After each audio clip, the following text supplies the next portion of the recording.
장 14절 보겠습니다. 로마서 15장 14절 공독하겠습니다.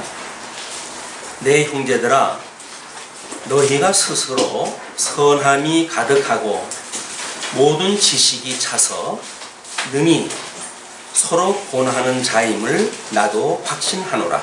그러나 내가 너희로 다시 생각나게 하려고 하나님께서 내게 주신 은혜를 인하여 더욱 담대히 대강 너희에게 썼노니, 이 은혜는 곧 나로 이방인을 위하여 그리스도 예수의 일꾼이 되어 하나님의 복음의 제사장 직무를 하게 하사 이방인을 제물로 드리는 그것이 성령 안에서 거룩하게 되어 받으심직하게 하려 하심이라. 예, 우선 16절까지 읽었습니다. 오늘은 우리 21세기를 실질적으로 열었다고 선언을 갖다 한 지로 24번째 시간입니다. 로마서의 마지막 부분에 우리가 이제 왔어요. 그동안 로마서에 대해서 얼마나 우리가 이해하셨는지 오늘 마지막 강의로 해가지고 총정리가 되어집니다. 그렇기 때문에 지금까지 미진한 부분이 있으셨다고 한다면 오늘 결론 부분을 통해서 그 이야기가 바로 이러한 의미였었구나 라고 해석되어지는 그런 그 시간이 되어져서 정말 하나님의 의가 우리로 하여금 하나님의 영광이 드러나게 하시는 이런 성도의 삶으로 인도하시기를 우리 하나님 앞에 기도하면서 오늘 말씀을 시작할까 합니다. 먼저 우리 늘 하는 얘기로 하나님께서 이미 우리가 예수 그리스도 안에서 선택을 했다고 그랬어요. 하신 분께서 우리에게 이제 복과 나라를 언약을 갖다 하셨는데, 하나님께서 이 양대 언약을 이루시기 위해서 에덴 동산에다 두시고 여기에 하나님께서 우리들에게 조건 언약을 주셨다고 그랬어요. 조건 언약을. 그리고 여기 이제 불순종해서 인간으로 하여금 에덴에서 추방되어진 이런 상태로 우리가 상실한 상태다. 여기서 양대 언약, 이게 이제 두 가지라고 그랬거든요. 이 복과 나라, 이것이 상실한 상태가 저주받은 사람들의 삶이다. 그러나 하나님께서 그냥 주지 않고 은혜 언약을 이제 주심으로 하나님께서 상실한 이 아담에게 가죽옷을 해입혀 가지고 하나님께서 이 은혜 언약이 어떻게 임하는지를 깨닫게 하시는 이런 그 역사를 통해 가지고 아담의 역사가 끝이 납니다. 그런데 우리가 모두 이제 이 아담의 조상에 따라 가지고 모든 사람들이 죄 가운데 이 죄 아래 종노릇하게 되어진 거 아닙니까? 이때에 우리 하나님께서 우리 예수를 그리스도로 보내주셔가지고 대속의 은혜를 입게 하시고, 그리고 성도로 하여금 이제 성도의 삶에 대한 우리 하나님의 이런 은혜를 깨달은 성도로 하여금 삶을 통한 신앙 고백을 하게 하시면서 이렇게 하는 것이 하나님의 의를 소개하기 위한 역사적 배경이고 성경적인 배경이에요. 그런데 이제 우리 로마서를 시작을 했을 때 로마서는 두 갈씩 논문이었어요. 그래서 결론을 앞부분에다 제시를 갖다 하고 그 결론에 따른 이것이 왜 이런 결론에 도달하는지에 대해서 지금까지 쭉 열거를 갖다 했습니다. 그렇기 때문에 지금 우리 로마서에서 두괄적으로 이야기했던 것이 뭐냐면 이렇게 이야기를 하죠. 복음에는 그 이야기예요. 이 복음이라고 하는 것은 이 복으로 주어진 이것을 깨닫게 하는 소리입니다. 복의 소리. 그 복음에는 하나님의 의가 나타나서, 그 이야기죠. 하나님의 의가 나타나서 믿음으로 우리로 하여금 믿음으로 믿음에 이르게 한다. 이렇게 이야기를 했어요. 그래서 이 믿음으로 말미암은 의인은, 이 의인은 살리라 이렇게 이야기를 했는데, 그 산다는 이야기가 거듭나고 중생한 성도가 영원한 우리 하나님 안에서 영존의 방식, 우리가 영원한 존재라고 하는 걸 끊임없이 깨닫고, 그래서 영생을 누리는 삶에 대한 의미입니다. 이거를 그림으로 보게 되면 이 죄 아래 우리 이제 갇혔을 때 우리 인생이 이렇게 되어졌다고 그랬죠. 하나님께서 에덴에서 사람을 만들 때부터 이렇게 되어진 겁니다. 에덴에서 사람을 만드실 때 흙을 빚어 만드시고 그 코에 생기를 불어 넣으시니 생명이 된지라 이렇게 이야기했어요. 그럼 우리가 에덴 동산에서 이렇게 있을 때입니다. 생명체. 그래서 우리들의 이 생기와 흙으로 되어져 있는 그 구성에 마음이라고 하는 것이 연결이 되어져 가지고, 그래서 이 마음은 위치가 없어요. 뭐 마음이 심장에 있다는 등 이렇게 이야기를 하는데 사실은 어디에 있는지 우리가 확인이 불가능해요. 이 마음이라고 하는 그거는. 그래서 흙이라고 하는 것과 생기, 이 생기가 불어넣은 걸 우리가 영이라고 그러고 흙으로 만드는 부분을 우리가 육이라고 이렇게 이야기했을 때 이 영과 육을 붙들어주는 인격 요소, 인격적으로 살아가게 하는 것이 마음이에요. 그런데 이렇게 지음을 받았던 인간이 우리 죄 아래에서 팔려났을 때 이 영은 어두움에 버려둔 상태가 됐다고 그랬어요. 어두움에 버려뒀고, 그 다음에 이것이 마음이라고 이렇게 이야기했죠. 마음, 이거 육이라고 이렇게 이야기를 했는데, 이 영과 마음에 연결되어지는 우리 인격적 기능, 이걸 우리가 혼적 기능이라고 이렇게 이야기해요. 혼적 기능. 그리고 이거를 감각 기능이라고 이렇게 이야기를 했습니다. 모든 정보는 사실은 감각 기능으로 들어오게 되어져 있죠.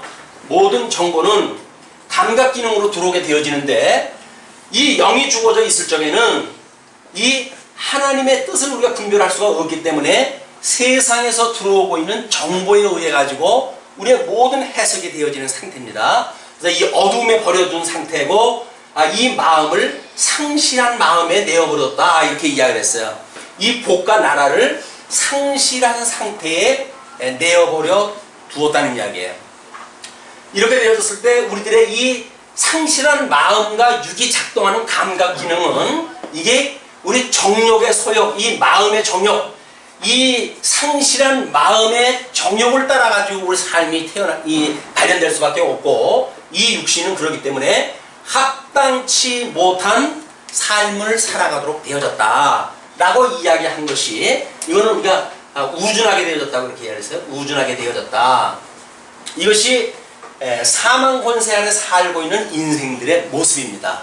그런데 하나님의 의가 나타나서 이제 믿음으로 믿음에 이르게 되어지는 역사를 피게 되어지는데, 그것이 어두웠던 우리들의 이 영을 중생케 해서, 중생케 되어졌다는 이야기는 어두움에 갇혀져 있는 우리의 영이 빛에 거하게 되어짐으로 하나님이 어떠한 분인가를 알아볼 수 있는 상태가 되어졌다는 겁니다. 이 빛에 거하게 되어졌어요. 그런데 이 마음은 상실한 마음이 회복되어졌다 그랬어요. 그래서 변화를 받아, 우리들로 하여금 이 변화를 받아, 상실한 마음이 변화를 받았으니까 세속을 향했던 우리들의 마음은 지금 하나님을 향해서 회복되어진 상태야. 그냥 상실한 마음이 아니라 회복되어진 마음의 상태입니다. 이 회복되어진 마음의 상태와 그 다음에 거듭나고 중생한 영혼이 작동되어지는 인격적 기능, 이 혼적 기능이 지각에 대한 건데, 이 지각이 하나님을 깨달아 아는 지식에 이르게 되어진다고 했어요. 그래서 하나님의 선한 뜻을 분별하게 되어진 겁니다. 이 하나님의 선하신 뜻을 분별하는 지각, 이 활동이 시작되어지고, 그 다음에 이 마음과 육신에 의해서 작동되어진 이 정욕은 우리들의 상실했던 마음의 정욕이 아니라 회복되어진 마음의 정욕이기 때문에 이미 하나님께 주어진 상태의 그거예요. 그래서 위로는 하나님을 사랑하고 이웃을 내 몸과 같이 사랑하는 사랑의 마음으로 모든 우리의 이 감정 상태가 이렇게 되어졌단 말이야. 그래가지고 이걸로 나타나는 우리들의 모든 행위는 결국 하나님 앞에 가장 은사를 따라서 하나님의 선한 뜻을 우리가 깨닫고 이 은사를 실현하면서 살아가게 되어졌다. 이것까지가 우리 지금까지 공부한 내용이에요. 그렇죠? 그래서 우리가 이 영 부분을 영성이라고 이렇게 이야기를 했고, 이걸 지성이라고 이야기를 했고, 이걸 심성이라고 이렇게 이야기를 했고, 이걸 감성이라고 이야기를 했고, 그다음에 이 육에 대한 거를 덕성이라고 이렇게 구분을 갖다 해가지고 우리 인격적 요소가 하나님의 이 의에 의해서 어떻게 작동되어지는지에 대한 내용들을 전반적으로 확인했다 한 거예요. 그렇기 때문에 믿음에 이르게 되어진다는 이야기 이제 이렇게 되어졌는데 우리가 거듭나고 중생되어졌지만 아직도 이 육체는 사망의 권세 아래 놓인 바가 되어졌거든요. 과거에는 우리가 이 합당치 못했던 일들은 율법적이거나 때로는 당위에 의해서 우리가 삶을 살아가는데 이거에 의해서 살다가 보니까 이 율법적이고 당위에 의한 삶은 억지로 해야 되잖아요. 왜? 당위에 의해서 살아가야 되니까 억지로 살아가야 돼요. 그러니까는 억지로 살아가는 삶에 대해서 우리는 기쁨이 없어요. 죽지 못해 사는 거예요. 그냥 죽지 못해. 그러니까 우리의 삶은 기쁨도 없고 즐거움도 없고 아무런 의미가 없는 삶이었어요. 그런데 이제 우리 하나님께서 이 믿음으로 이르게 되어진 이 믿음으로 말미암은 의인은 어떻게 살게 되어지냐면 우리가 이 육신 속에 사망의 권세 아래 있는 우리들 이런 우리들의 사망의 법의 종노릇하게 두지를 아니하시고 성령의 법으로 우리 작동하게 만드셔서 우리들은 이런 당위에 의해서 되어지는 것이 아니라 믿음으로 이것이 나오게 됐어요. 그걸 우리가 믿음의 열매다 이렇게 이야기를 합니다. 우리의 이 은사실현이라고 하는 건 믿음의 열매예요. 믿음의 열매에 의해 가지고 우리 이 육신으로 모든 삶이 이제 발현되어지게 되어졌거든요. 이건 하나님의 의가 이렇게 되어지는 거니까 억지로 하는 게 아니죠. 그래서 하나님의 의가 나타나서 우리의 삶의 변화를 만들게 되면 이거는 기쁘고 즐거운 마음으로 자원하게 돼요. 이쪽으로 하는 그거는 이게 억지로 했다고 한다면 싫고 이거 하기 싫은 일을 억지로 했다고 한다면 이건 기쁘고 즐거운 마음으로 자원해가지고 일을 하게 되어진단 말이에요. 이게 믿음으로 말미암은 의인이 사는 방식이에요. 왜냐하면 육신의 소욕으로 인해 가지고 구원을 받았다고 하는데도 불구하고 끊임없이 이 사망의 법이 나를 사로잡아 오니까 괴롭게 짝이 없는 거예요. 예수를 믿으면서 이런 갈등이 없다는 이야기는 영적으로 분명한 빛의 세계를 우리가 못 봤기 때문에 그러죠. 왜냐하면 성령의 소욕은 육체의 소욕을 거스리고 육체의 소욕은 성령의 소욕을 거스린다고 한다면 끊임없이 내 내면 속에서 싸움이 일어나는 거 아니겠어요? 근데 내 내면 세계에 싸움이 일어나지 않는다는 이야기는 이것이 약해가지고 이렇게 살아도 별로 분별력이 없는 거예요. 그 갈등이 일어날 게 없죠. 근데 말씀으로 우리가 자꾸 이렇게 교육이 되어지고 말씀의 의미를 깨달아가고 믿음의 사람이 되어져 가기 시작을 하게 되면 내가 이 애국 같은 데서 살던 것도 지긋지긋한데 이거로부터 노임을 받았는데도 불구하고 아직도 그런 식으로 산다는 것이 나는 너무 싫다 라고는 자기 부정이 만들어져야 될 거 아니겠어요. 아니 애국에 사는 것도 좋다. 우리 강야에서 먹는 거리가 이제 먹거리가 걱정되어지고 그러니까 애국으로 돌아가자 라고 이야기했던 것은 온전한 하나님의 백성이 가는 방향이 아니에요. 그렇기 때문에 우리는 하나님 이 영이 깨어나서 어둠으로부터 빛에 과하게 되어지기 시작을 했다고 한다면 우리는 점점 사망의 소욕 속에 살아가고 있는 우리 육신의 삶이 나도 싫은 거예요. 이게 내가 싫어야 돼. 이게 내가 싫어져야죠. 그런데 인생이 다 그런 거지 뭐. 그리고 여기서 사는 것이 마치 복음을 깨달은 사람이 누리는 자유라고 착각을 하고 사는 것이 이 복음에 대한 오해란 말이에요. 복음이라고 하는 것은 여기서 자유롭게 사는 게 아니에요. 진리가 우리를 자유롭게 했다는 이야기는 사망의 법이 우리를 꼼짝 못하게 하고 있었는데 이 사망의 법으로부터 자유를 누리게 되었다는 것이 성도의 자유거든요. 그렇기 때문에 성령의 소욕을 따라 사는 것이 자유이지 이 사망의 법 아래 그냥 살면서도 나는 자유냐 라고 말하는 이야기는 자기를 기만하는 일이다. 자기를 속이고 이웃을 속이고 사랑한다고 하는 부모를 속이고 그러면서도 효를 이야기하고 충성을 이야기하는 이야기는 한마디로 말도 안 되는 이야기예요. 말이 안 되는 거는 말이 안 되는 사람들끼리 살적해야 그러니까 우리가 이야기하고 살아갈 수가 있겠죠. 그러나 진리를 깨닫고 말이 안 되는 걸 말이 된다고 할 수가 없잖아요. 말이 안 되는 건 말이 안 되는 거죠. 그렇다고 한다면 우리는 고민이 시작돼야 돼요. 사도 바울처럼 오호라 공고한 자로 여기서 이 사망의 몸에서 나를 구원할 자가 누구냐? 라고 하는 그런 고민이 없다고 한다면 우리는 이 하나님의 의가 나타나서 믿음으로 믿음에 이르게 되어지는 이 원리를 놓치게 되어진단 말이에요. 자, 그러면 사도 바울이 뭐라고 그랬냐면 우리 죽었던 영을 살리셨잖아요. 그럼 죽었던 영을 살리셨던 분께서 우리들의 이 육체도 하나님께서 살리시지 않겠느냐? 라고는 믿음이 만들어지겠죠. 우리 육신은 이 죽었던 영을 살리신 분인데 육신도 육신의 소욕에 그냥 남겨두지 아니하시고 성령의 복으로 이끌어 올려 주시는 이 궁극적인 구원의 역사를 하나님의 의가 해간다고 믿어진 것이 사도 바울의 고백이었어요. 그러니까 오라 공고한 자로다 그 뒤에 바로 찬양하리로다.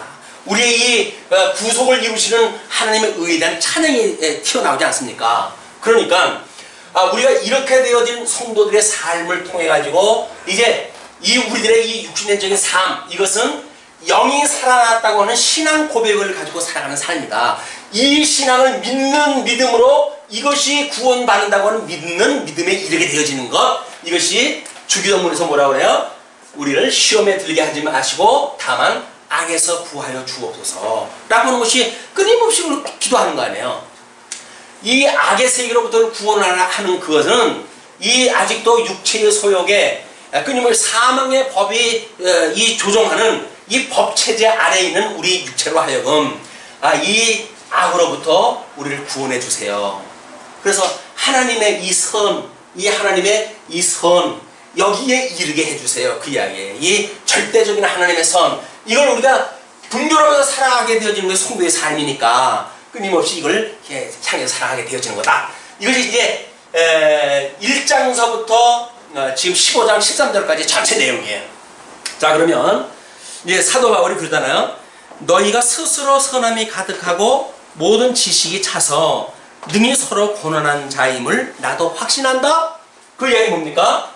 지금 이쪽 부분으로 있을 적에는 충분히 이렇게 살 성도라는 거예요. 이걸 믿는다는 거예요. 그러나 이걸 믿는 믿음으로 여기에 이르게 돼야 되는데, 이걸 믿는 믿음을 우리가 잊어버렸을 적에는, 우리 죽었던 내가 살았다고 하는 영적 중생에 대한 의미를 잃어버렸을 적에는 이쪽의 삶이 여전히 이 반복음적인 삶을 살 수밖에 없기 때문에 그 이야기예요. 그래서 내가 너희에게 다시 생각나게 하려고 하나님께서 내게 주신 은혜를 인하여 더욱 담대히 대강 썼다.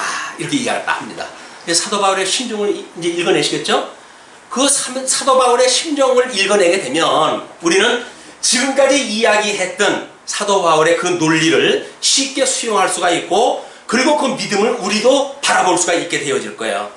근데 이 은혜는 이렇게 자기가 쓰고 복음을 이 복음에 대하여 지금 증거를 갖다 했는데, 이 복음은 곧 나로 이방인을 위하여 그리스도 예수의 일꾼이 되어, 그러니까는 사도 바울은 유대인들한테는 끊임없이 핍박을 당했기 때문에 발에 먼지를 털고 내가 이방인에게로 향하노라 라고 선언을 갖다 했잖아요. 그렇기 때문에 이제 그때 이 복음을 받아들였던 사람들 중에 가장 친헬라적, 헬레니즘에 아주 박식했던 그런 그 사도 바울이 헬라의 선교의 사역을 하나님께로부터 주신 거예요. 그걸 이제 이야기를 하는 겁니다. 그러면서 하나님의 복음의 제사장 직무를 하게 하사, 이게 제사장 직무라는 거야. 사도 바울이 그 복음을 증거했던 모든 일들은 제사장 사역을 감당한 거다. 본인이 제사장이에요. 참 제사장은 누구로 왔어요? 예수 그리스도가 참 제사장으로 오셨어요. 예수 그리스도가. 물론 이 참 제사장은 구약 성경에 설명되어졌던 그 구약의 제사장들이겠죠. 그러나 우리 예수님이 참 제사장으로 와가지고 이걸 이루셨고, 예수에 속한 자마다, 예수님과 연합된 자들마다 함께 제사장이 되게 됐다고 그랬어요. 그래서 우리가 12장 1절에서부터 드리는 성도의 삶이 뭐라고 그랬어요? 영적 제사다, 이렇게 이야기를 했어요. 영적 제사다. 이 영적 제사에 사람 성도가 드려야 될 거는 자기의 몸을 뭘로 드린다고요? 제물로 드리는 거예요. 자기의 몸을 죽이는 대로 간단 말이에요. 그러니까 자기의 몸을 죽이지 아니하고, 이 여기에 있는 자기 몸을 죽이지 아니하고 이 영혼에 대해서 이야기하는 이거는 거짓말이에요. 자기의 이거를 마음껏 누리면서 복음을 말한다는 이야기는 거짓말이라고요. 우리가 제사장으로 산다는 이야기는, 영적 예배를 드린다는 이야기는 이거로부터 죽어야 여기서부터 살아요. 그러니까 처음에는 예수 그리스도와 함께 죽고 예수 그리스도와 함께 살았어요.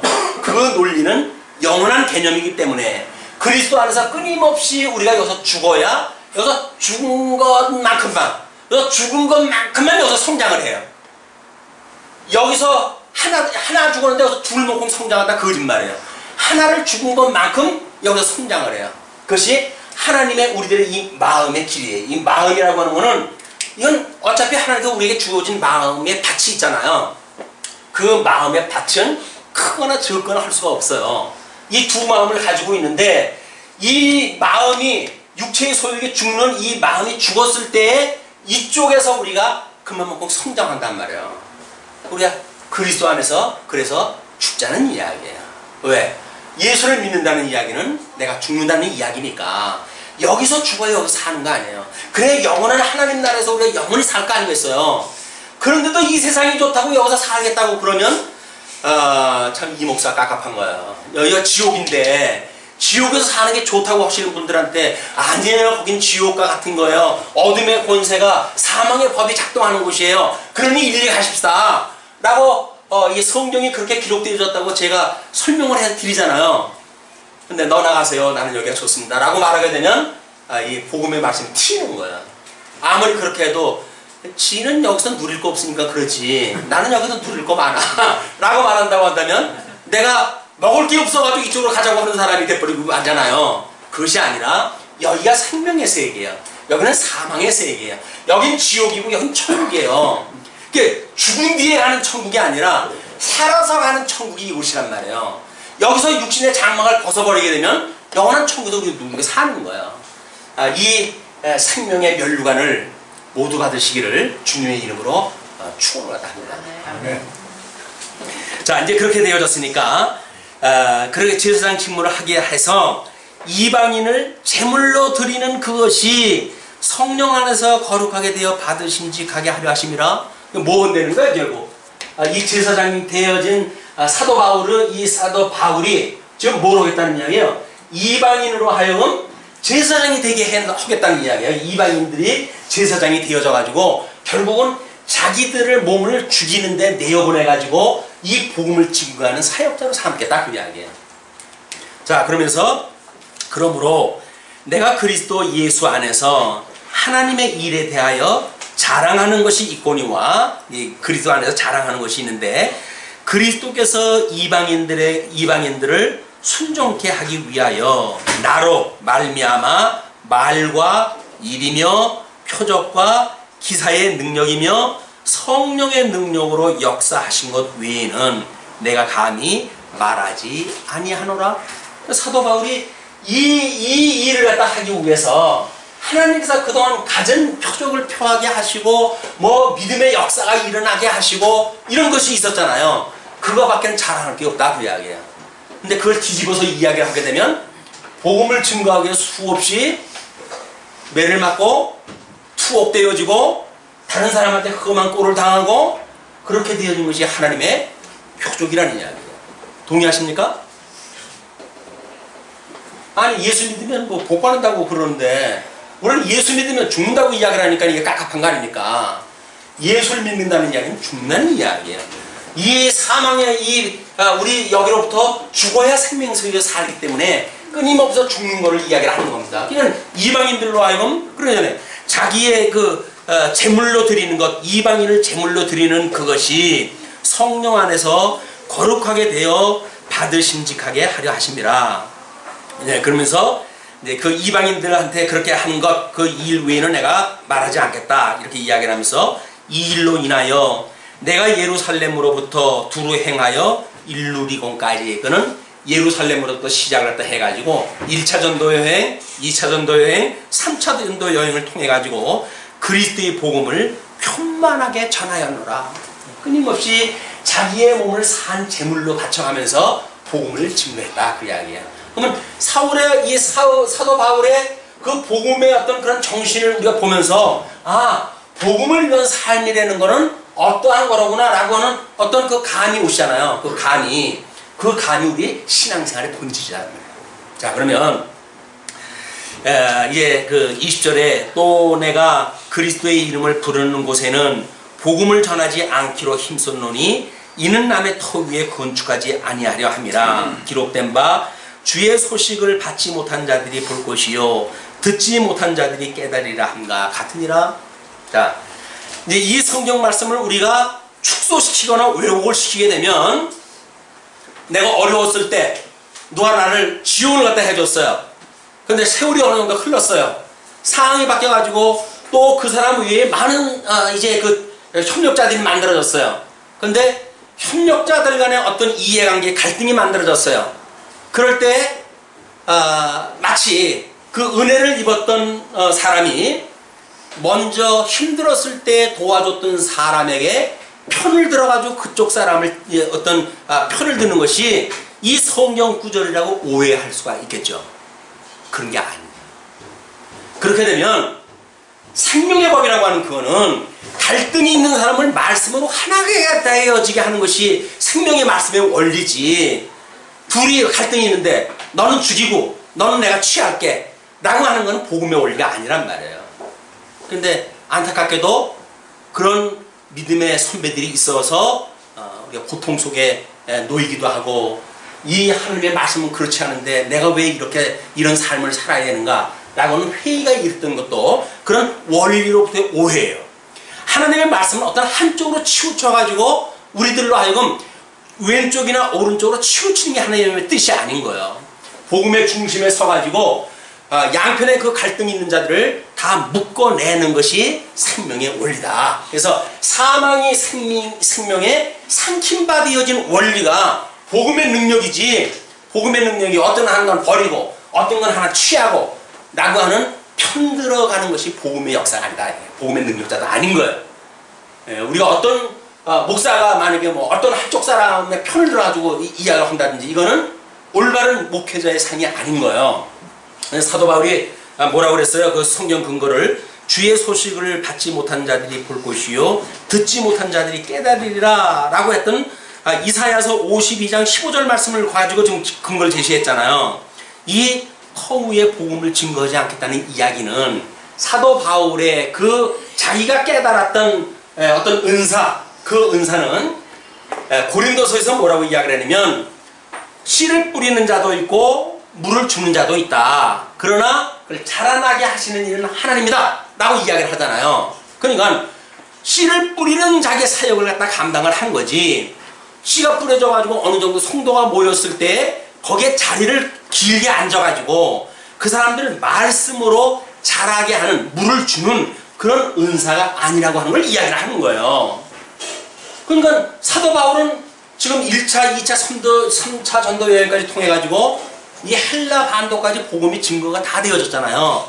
거기에서 이제 가르친 자들과 더불어서 말씀을 우리가 배우고 깨닫고 하는 일이 계속 되어진다고 한다면 모를까. 그렇지 않다고 한다면 이방인의 사도니까 다른 지역으로 가야 되지 않겠어요. 그것이 사도 바울의 지금 선교 전략이어서 딱 이야기해요.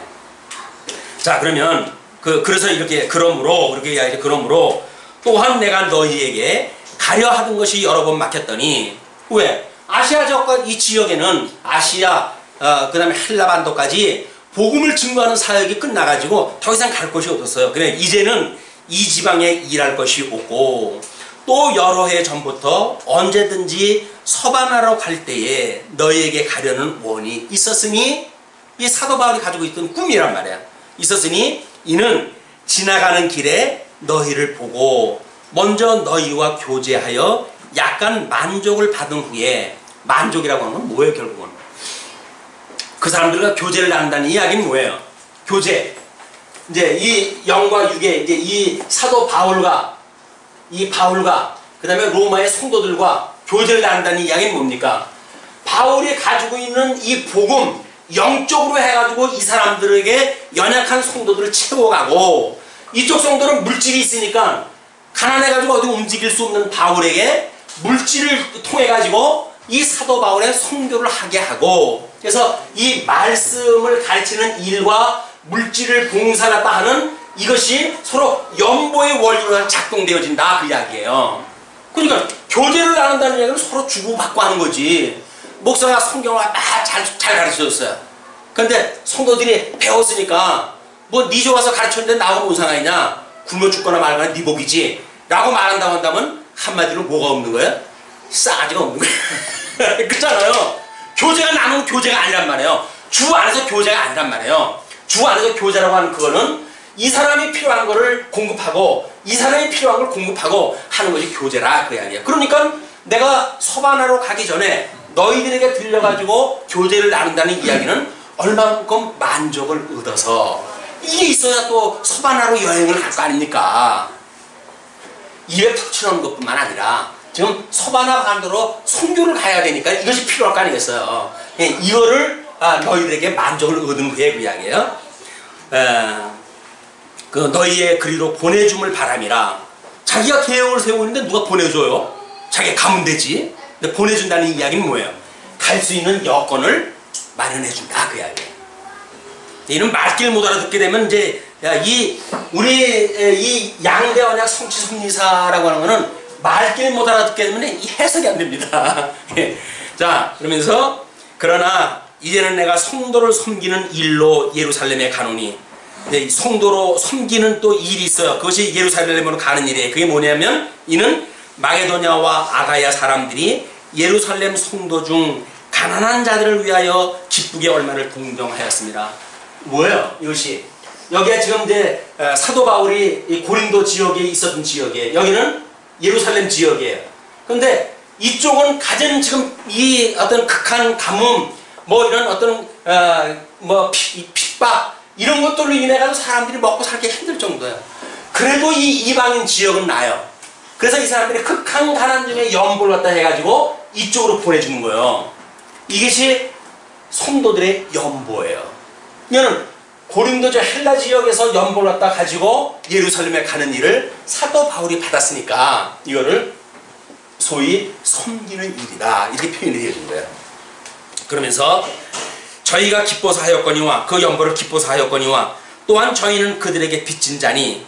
근데 저희가 언제 빚졌나요? 그 빚졌다는 건 뭐예요? 이거로부터 말씀이 예루살렘으로부터 시작이 되어져 가지고 땅 끝까지 지금 복음이 증거되어진 거 아니에요. 그냥 이 예루살렘에서 시작되어진 복음이 이쪽으로 전해졌으니까 이쪽에 재물을 가지고 있는 고린도 헬라 지역의 성도들이 이쪽으로 어떤 연보라고 하는 형식을 통해 가지고 지금 당하고 있는 환난을 피하게 해주는 일은 연보의 원리다 그 이야기예요. 그렇게 하면서 저희가 이제 그 신령한 또한 저희에게 빚진 자니 만일 이방인들이 그들의 신령한 것을 나눠 가졌으면 육신의 것으로 그들을 섬기는 것이 마땅하니라. 설명됐죠? 그러므로 내가 이 일을 마치고 이 열매를 저희에게 확증한 후에, 열매라고 하는 게 뭘까요 도대체? 이쪽에는 이 어떤 연보를 통해 가지고 이 지원을 갖다 해주는 이걸 감당했을 때 열매가 뭘까요? 이게 하나님의 의의 영광인 거예요. 이렇게 나타나는 성도들의 교제가 하나님의 영광이란 말이에요. 하나님의 영광을 어디 그림 그리는 사람 여기다 후광을 그려놓고 저게 하나님의 영광이로구나 이렇게 생각하는데 하나님의 영광은 그림으로 그려진 후광이 아닌 거예요. 성도들에게 드러나는 하나님의 의예요. 하나님의 의. 믿음으로 살아가는 성도들에 나타나는 이 하나님의 의와 하나님의 영광으로 드러나는 거다. 하나님의 영광 다른 데서 찾을 거 없어요. 하나님께서 이 복음을 가지고 나로 하여금 변화되어져 가는 나의 삶을 통해서 하나님의 영광을 직접 드러내 주시는데 그 영광에 확신이 없으니까 그림에서 찾고 엉뚱한 데서 찾고 뭐 이상한 뭐 이렇게 신앙생활을 통해서 하나님의 영광을 찾고 이렇게 하는 게 하나님의 영광을 위한 겁니다 라고 이야기를 하는데 거짓말이에요. 신앙생활을 잘못하게 되면 우리는 엉뚱한 데 인생을 소진하게 됩니다. 이 복음을 제대로 깨달아야 말씀에 의한 하나님의 영광을 위한 삶이 되어지지, 그걸 모르게 되면 엉뚱한 데서 우리는 지저분한 여기서 굴러가다가 인생을 마감할 수밖에 없어요. 자, 그러면서 내가 너희에게 나아갈 때에 그리스도의 충만한 축복을 가지고 갈 줄을 아노라. 충만한 축복 뭐예요? 충만한 축복이. 이덕성이는 여러분들한테 매일같이 제가 복을 드리잖아요. 복을 드린다고요. 왜? 하나님의 신령한 복을 전하니까.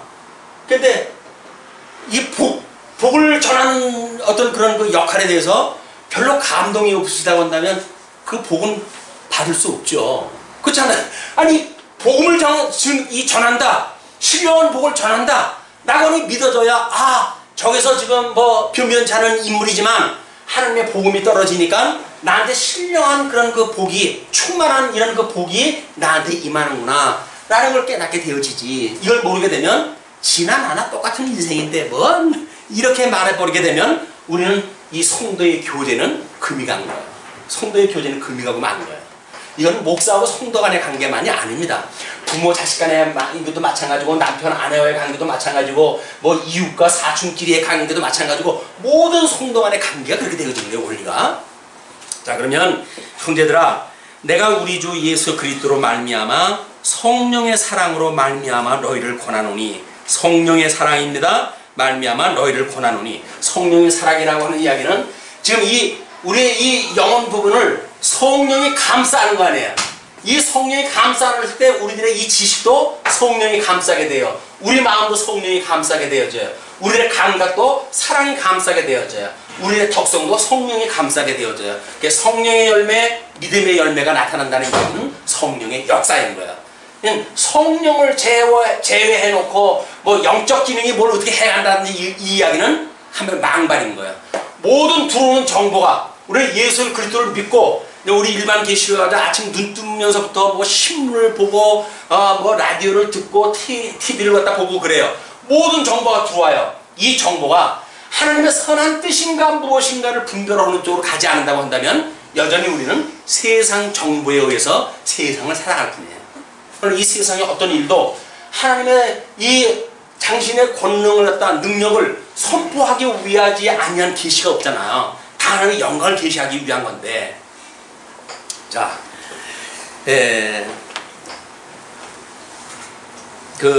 성령의 사랑으로 말미암아 너를 권하노니 너희 기도에 나와 힘을 같이하여 나를 위하여 하나님께 빌어 나로 유대에 순종치 아니하는 자들에게서 구원을 받게 하고 또 예루살렘에 대한 나의 섬기는 일을 성도들이 받음직하고 이제 뭐 31절 처음에 뭘 원하지요? 자기를 핍박하는 유대인들, 그 유대인들로부터의 구원을 이야기를 해요. 그러니까 우리가 세속 가운데 살잖아요. 세속에 우리 수없이 우리가 또 공격을 갖다 해온다고요. 예수를 믿는다고 뭐 대단한 거 생기냐? 뭐 예수 믿는다고 뭐 달라지는 거 있냐? 라고 해서 수없이 우리를 공격을 갖다 해올 거란 말이에요. 이 공격해오는 자들에 대하여 우리가 끊임없이 기도할 일이 있는 거예요. 아니 뭐 하나님의 작정대로 되어지는데 기도 없긴 뭐가 있어. 잘났어. 이 의미를 모르고 형식만 아는 사람들이 내어뱉는 망발, 하나님의 능력을 깨닫지도 모르고 알지도 못하는 자들이 하는 주절거리는 소리, 그 이야기예요. 하나님이 다 하게 하시는데 뭐 나라고 뭐 그렇게 할 게 뭐가 있어. 그 이야기는 나는 손도 안 풀고 코를 풀겠다고 하는 아주 사기적인 악행이에요. 내가 내 몸을 제물로 바치지 아니하는 이런 성도의 삶이라고 하는 건 거짓말이란 말이에요. 하나님이 하게 하신 거 좋아하네. 하나님이 하게 하시면서 자기를 하게 하는 그걸 모른다고요? 하나님이 지금 자기를 하게 하는 그 일을 모른다고요? 하나님이 하게 하시면서 사단에 의해서 살게 하는 그것도 모르고 성령이 하신 것도 하게 하신 것도 모르고 그리고 뭘 하게 하셔요? 하게 하시는 거예요. 쥐뿔. 자, 나로 하나님의 뜻을 좇아 기쁨으로 너희에게 나아가 너희와 함께 편히 쉬게 하라. 사도 바울이 복음을 증거하고 자기 몸을 제물로 바치는 일은 쉬는 일이 아니에요. 문자적으로 지금 이 쉬는 일이 아니라고요. 그러나 그가 이것이 충만해지니까 그게 결국 어디예요?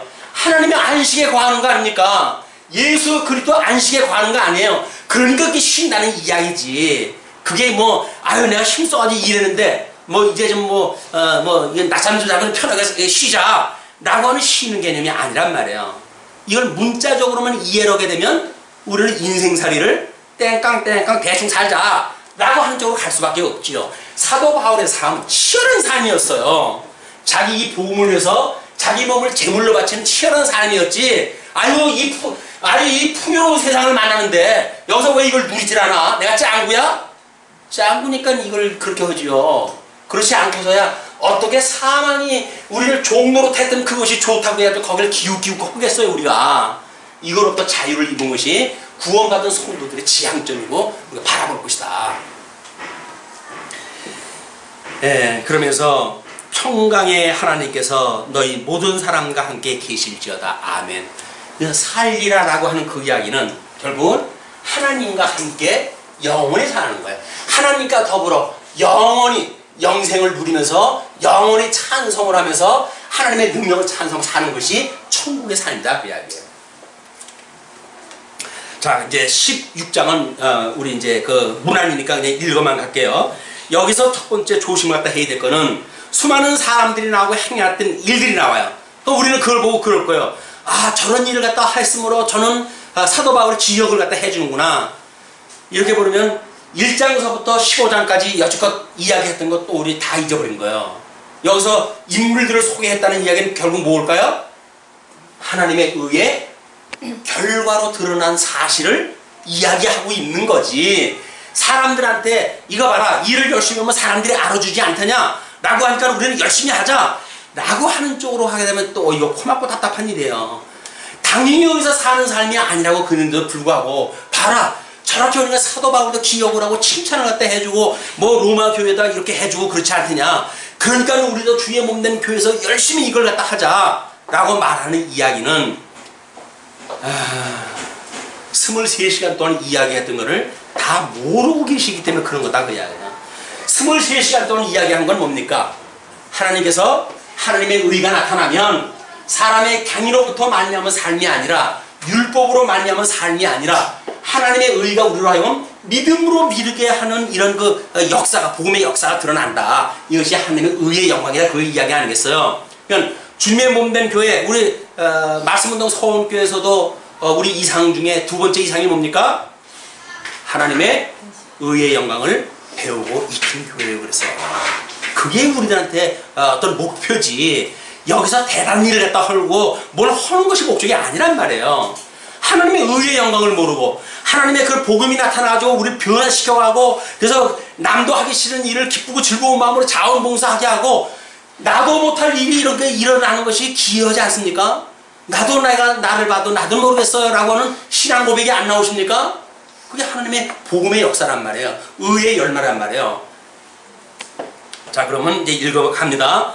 내가 갱그리아 교회의 일군으로 있는 우리 자매 베베를 너희에게 청구하노니 너희가 주 안에서 성도들의 합당한 예절로 그를 영접하고 무엇이든지 그에게 소용되는 바를 도와줄지니 이는 그가 여러 사람과 나의 보호자가 되었습니다. 자기 한 사람 가가지고 신세 지는 것도 어려운데 베베를 보내면서 뭐라 그래요? 필요한 것들을 도와줘라. 아니 언제 자기가 뭐 로마 교회에 무슨 재물 지원해 놓은 거 있어요? 거기 적금 불어놓은 거 있나요? 도와주라 그러잖아요. 왜? 이렇게 하시는 것이 하나님의 역사니까. 복음이 나타나는 하나님의 의의 이런 실제 상황이니까. 그러니까 지금 여기서 너희들에게 필요한 그런 그 복음을 들고 사도 바울이 이 미리 복음을 쓴 거 아니에요? 복음을. 그걸 쓴 걸 가지고 베베라고 하는 집사를 통해서 이쪽으로 보낸단 말이에요. 그러니까 그 이야기예요. 그러니까 그를 도와줘라 그 얘기예요. 이는 그가 여러 사람과 나의 보호자가 되었습니다. 사도 바울은 자기의 보호자로 여겨요. 여자 집사가 자기 이 복음에 이 동역을 했던 그거를 자기의 보호자로 생각하다 한단 말이에요. 왜? 어떤 보호자? 이렇게 가난한 이 조금 생활에 형편이 있는 성도가 복음을 전하려고 해서 아무도 없는 바울을 무엇인가를 도와준 그 사건을 지금 자기의 보호자로 본단 말이에요. 왜? 부족한 부분을 채워준 사람이니까. 너희가 그리스도 예수 안에서 나의 동역자들인 브리스가와 아굴라에게 문안하라. 저희는 내 목숨을 위하여 자기의 목이라도 내어놓았나니 나뿐 아니라 이방인의 모든 교회도 저희에게 감사하느니라. 로마에서 그 박해가 있었고 유대인 추방령이 있었을 때에 로마로부터 쫓겨나가지고 고린도 지역으로 왔을 때 사도 바울을 만났잖아요. 천막 깁는 일을 동업을 갖다 해가면서 복음을 증거했잖아요. 그런 그 일을 갖다 지금 회상을 하면서 그 이야기를 하는 거예요. 그러면서 또 저희 교회에게도 문안하라. 나의 사랑하는 에베네도에게 문안하라. 저는 아시아에서 그리스도께 처음 익은 열매니라. 처음 익은 열매. 이 믿음으로 믿음에 이르게 되어지는 하나님의 의가 실현되어지는 놀라운 사건, 그것이 처음 익은 열매로 좀 소개가 되어지는 겁니다. 그러면서 너희를 위하여 많이 수고한 마리에게 문안하라. 내 친척이요 나와 함께 갇혔던 안드로니고와 유니아에게 문안하라. 저희는 사도에게 유명히 여김을 받고 또한 나보다 먼저 그리스도 안에 있는 자니라. 아무리 자기가 사도 바울이라 할지라도 자기보다 먼저 믿은 사람 아니에요. 저는 그걸 인정하다 하는 겁니다. 문안하다 하라는 이야기죠.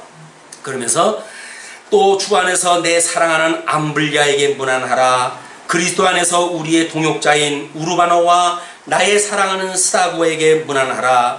그리스도 안에서 인정함을 받은 아벨레에게 문안하라.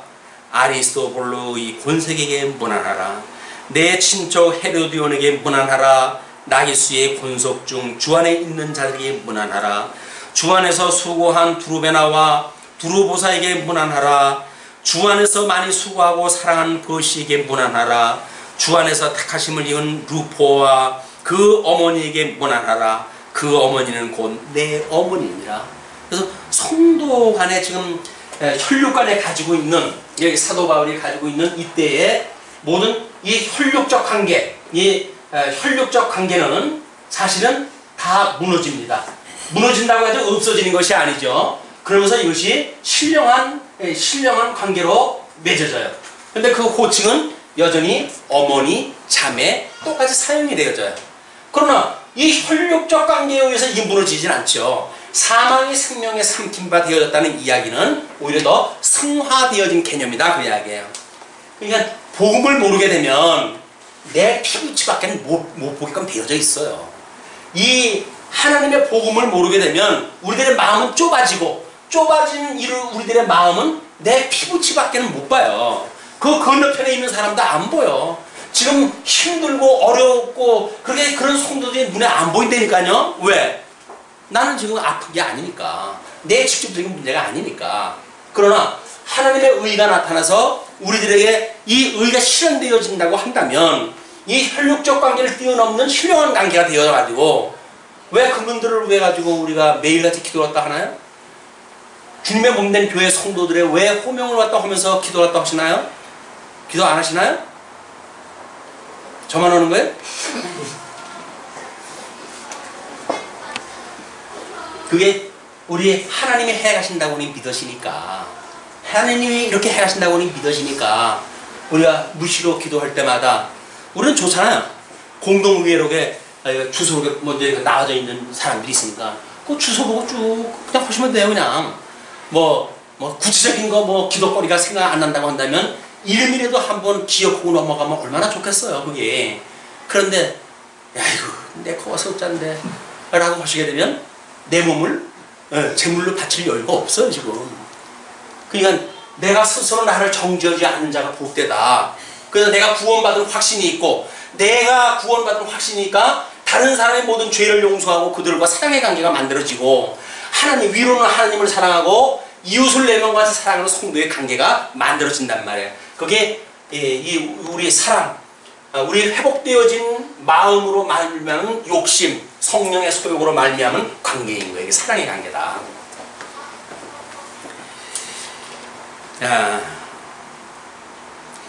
이제 그렇게 어디까지 했습니까?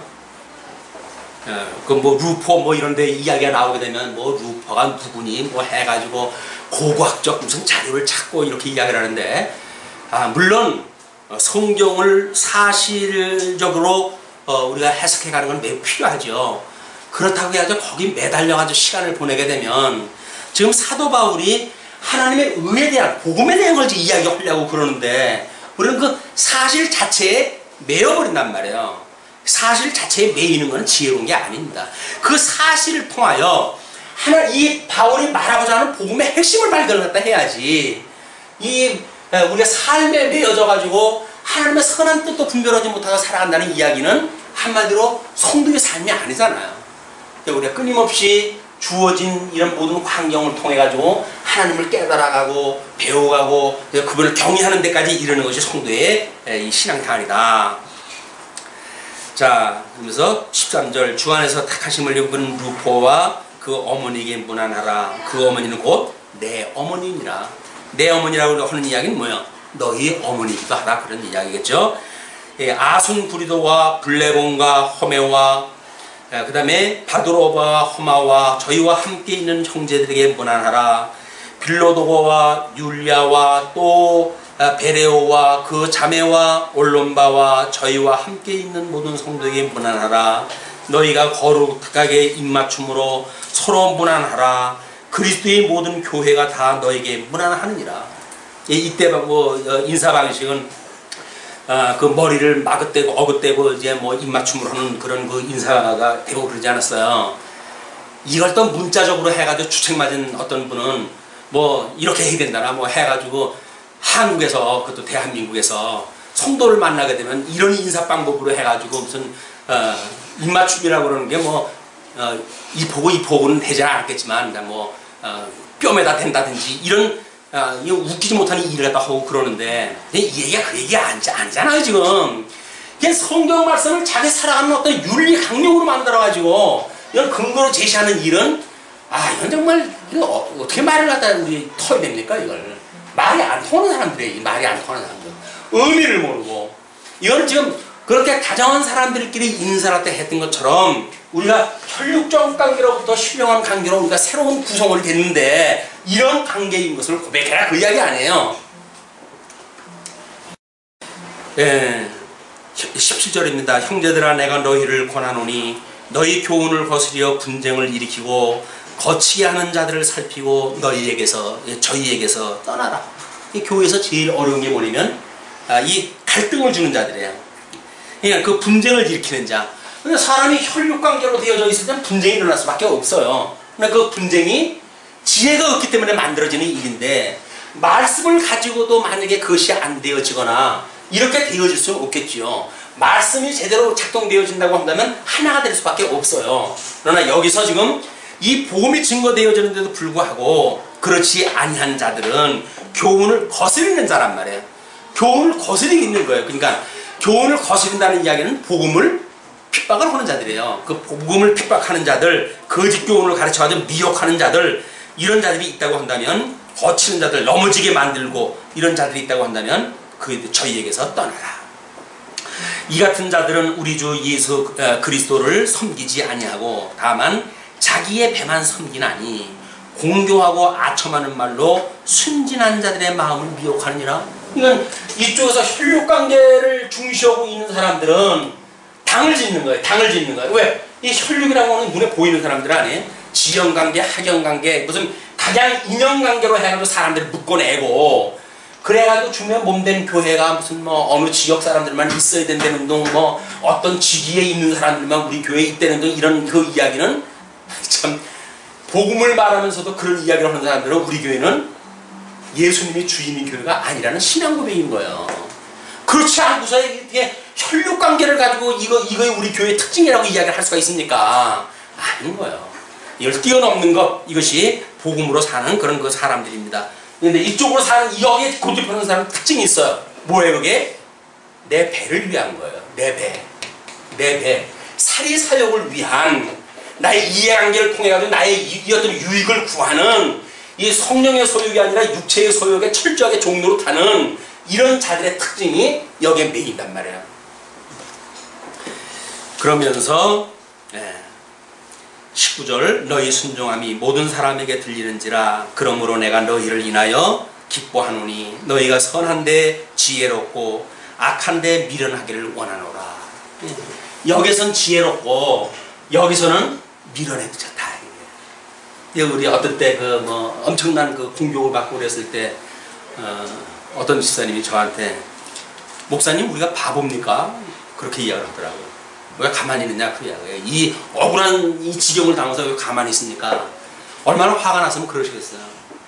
목사가 또 맞장구 칠 수는 없으니까 문득 생각나기를, 그러면 우리가 바보가 아닌가요? 여기서 미련한 거 하나님은 기뻐하셔요.